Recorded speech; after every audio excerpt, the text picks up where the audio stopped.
की इबादत, खत्म हो गए इंसानी जज्बात और इंसान बन गया शैतान। ये कैसी इबादत? हंगामा खड़ा करना हमारा मकसद नहीं, हमारी कोशिश है कि सूरत हाल बदलनी चाहिए। नमस्कार, मैं हूं देवानंद और स्वागत है आपका हमारे इस खास प्रोग्राम में जिसका नाम है ये कैसी इबादत। दिवाली के त्योहार में जहां होती है खुशियों की सौगात, वहीं दूसरी ओर चलता है बेजुबान परिंदों पर पराक्रम दिखाने का खेल। जी हां, एक ऐसा खेल जिसमें इंसानी ख्वाहिशों को पाने के लिए किया जाता है उल्लुओं का कत्ल।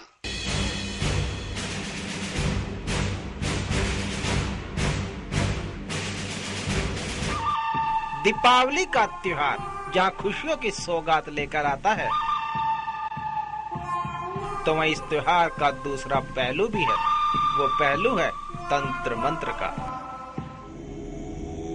जी हाँ, दिवाली की काली रात में होती है सिद्धियों को पाने की जद्दोजहद।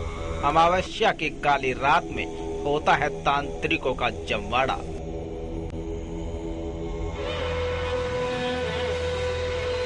साल भर के इंतजार के बाद इन तांत्रिकों के लिए दिवाली की रात बन जाती है एक वरदान। शमशान घाट से लेकर सुनसान पड़ी कंदराओं में तांत्रिक करते हैं अपनी सिद्धि की साधना।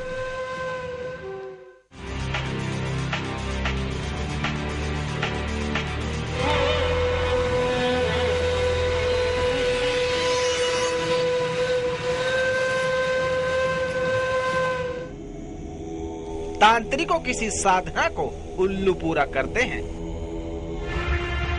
हिंदू धर्म में उल्लू को लक्ष्मी जी का वाहन माना जाता है। साथ ही उल्लू को तंत्र साधना के लिए मुफीद कहा जाता है। लिहाजा सपनों को हकीकत में बदलने की चाहत में शुरू हो जाता है उल्लुओं का शिकार। दिवाली की रात में उल्लुओं के साथ तंत्र विद्या करने की चाहत रखने वाले तांत्रिक उल्लू को पाने के लिए हर तरीके की कवायद करते हैं। लिहाजा चोरी छिपे सजने वाले बाजारों में उल्लू की कीमत आसमान छूने लगती है। काला जादू करने वाले लोग भी अपनी सिद्धियों को पूरा करने के लिए दिवाली की रात उल्लुओं का इस्तेमाल करते हैं।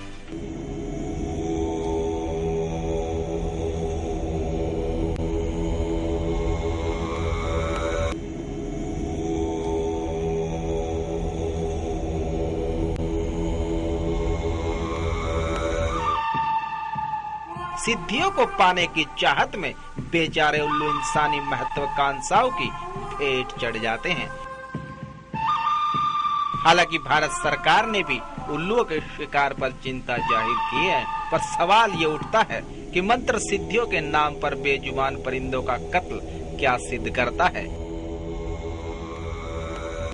यही कि अंधविश्वास के चलते इंसान जज्बाती नहीं बल्कि जालिम हो जाता है।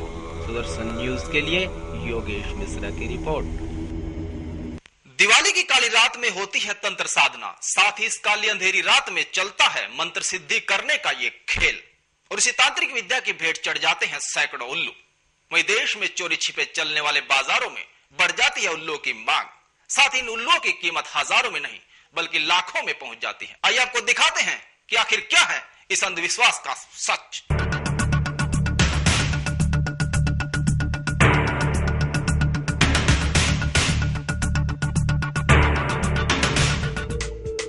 दिवाली की रात में जहां आप घरों में मजे ले रहे होते हैं, तो वहीं दूसरी ओर सुनसान कंदराओं में चल रही होती है तंत्र साधना। एक ऐसी साधना जो उस रात मुखातिब होती है रूहानी ताकतों से। दिवाली की रात तांत्रिक करते हैं अपने मंत्रों की सिद्धियां। चाहत होती है कि बेपनाह धन की या फिर बेहिसाब ताकत की। जी हाँ, अमावस्या की काली रात में चल रही होती है सपनों को जीत लेने की जंग। पर तांत्रिकों की सी ख्वाहिशों की भेंट चढ़ जाते हैं बेजुबान परिंदे। दिवाली के दिनों में इंसानी ख्वाहिशों की भेंट चढ़ जाते हैं उल्लू। हाल ही के दिनों में आई रिपोर्टों पर नजर डालें तो उत्तर प्रदेश, मध्य प्रदेश, दिल्ली जैसे प्रदेशों में उल्लुओं की तस्करी बढ़ जाती है। साथ ही तंत्र साधना के बाजार में इन उल्लुओं की कीमत हजारों से शुरू होकर लाखों में पहुंच जाती है। चोरी छिपे सजने वाले इन बाजारों में इन परिंदों को ऑर्डर पर ही पहुंचाया जाता है। वैसे हम आपको बता दें कि दिवाली की तंत्र साधना में काम आने वाले उल्लुओं के शरीर के हर भाग की अलग अलग कीमतें निर्धारित की जाती हैं। मसलन आंख, हड्डी, दिल, लीवर और खून के भी मनमाफिक दाम तय किए जाते हैं। जल्द से जल्द धन पाने की इंसानी फितरत आखिरकार परिंदों की सांसें थाम देती है। हाल ही के दिनों में आई रिपोर्टों पर अगर विश्वास करें तो दिवाली की रात के लिए उल्लुओं का शिकार बढ़ जाता है। उल्लुओं की तस्करी में दिल्ली का भी तीसरा स्थान है। बहरहाल मेहनत को छोड़कर मंत्रों से सफल बनने की इंसानी चाहत परिंदों पर भारी पड़ती है। साथ ही परिंदों पर पराक्रम दिखाने का इंसानी फितूर अंधविश्वास नहीं तो क्या है। Bureau report, Sudarshan news, Delhi. अंधविश्वास की यह तस्वीर महज दीपावली तक ही सीमित नहीं है, बल्कि कई तस्वीरें ऐसी हैं जिसको देखकर आपके रोंगटे खड़े हो जाएंगे। इबादत के नाम पर मासूमों के खून निकालने की रवायत को शायद ही आपने सुना हो, पर अब आपको दिखाते हैं एक ऐसी तस्वीर जिसे देखकर आपके पैरों तले से खिसक जाएगी ये जमीन।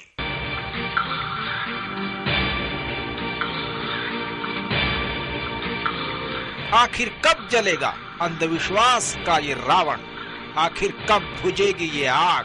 आखिर कब बंद होगी अंधविश्वास की ये आंधी? क्या मासूम यूं ही चढ़ते रहेंगे अंधविश्वास की फेन? थाम लीजिए अपना दिल, ये देखकर सन्न रह जाएंगे आप। दिल दहल जाएगा आपका, सर से पांव तक सिर उठेंगे आप। 21वीं सदी की ओर बढ़ रहे हैं हमारे कदम, मगर आज भी नहीं थमी है अंधविश्वास की ये आंधी।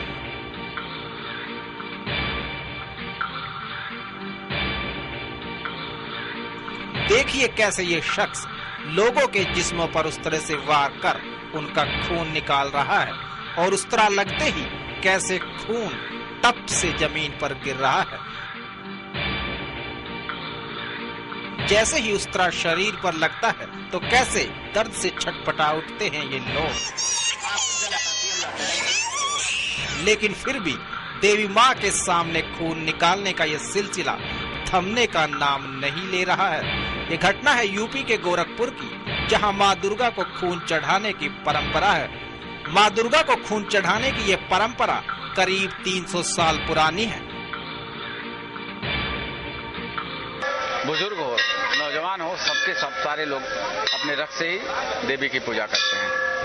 इसकी परंपरा काफी पुरानी है और ये आस्था का सब्जेक्ट है, जिसमें विज्ञान को भी चुनौती है कि एक ही असूरे से तमाम लोगों के घाव किए जाते हैं और किसी तरीके का वैज्ञानिक पे इन्फेक्शन का कोई प्रभाव नहीं। इनका मानना है कि ऐसा करने से देवी माँ खुश हो जाएगी और इनके सारे दुख दूर हो जाएंगे। अंधविश्वास के इस खेल में अगर युवक शादीशुदा है तो वह माँ को अपने शरीर में से 9 जगह से काटकर माँ दुर्गा को खून चढ़ाता है, और जिसकी शादी नहीं हुई वह अपने शरीर को एक जगह से काटकर खून चढ़ाता है। जो पुरानी परंपरा है और माँ के चरणों में हमारी आस्था है। मैं अपना रक्त और हमारा पूरा सिमनेत वंश अर्पित करता है, और शिशु जिसका निष्क्रमण संस्कार हो जाता है, निकासन हो जाता है, उसको भी प्रथम दिन हम ले आकर के माँ का उसका रक्त माँ के चरणों में अर्पित करते।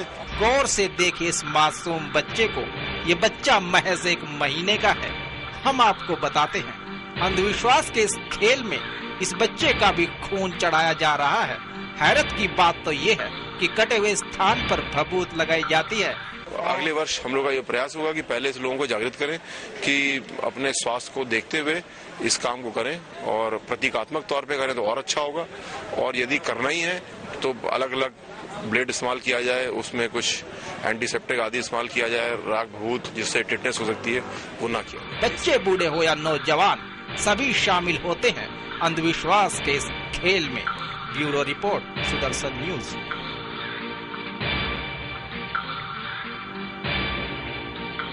आगे आपको दिखाएंगे कि कैसे मासूमों को कर दिया जाता है आग के हवाले, जिसे देखकर कांप उठेगी आपकी रूह।